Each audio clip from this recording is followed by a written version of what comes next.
结婚戒指呢？安那心痛啊你？哎呦，我早就跟你讲了，查某囡仔爱留一寡人探听，无叫人恭维。妈，婚纱是嘉玲要穿的，挑到自己喜欢的就好了。哎呦，会啊啦，这阿嬷穿的吧？唔是啦，迄老母跳舞我有咧穿的衫。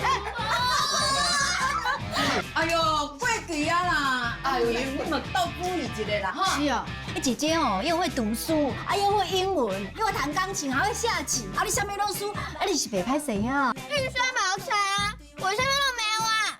阿妈六陪薪，你讲想陪薪？你给我想陪薪？我是特助，不要什么鸟事都找我。哎，你妈是不是住这个社区啊？她该不会跟房东太太一样，随时随地都会上来吧？不会吧？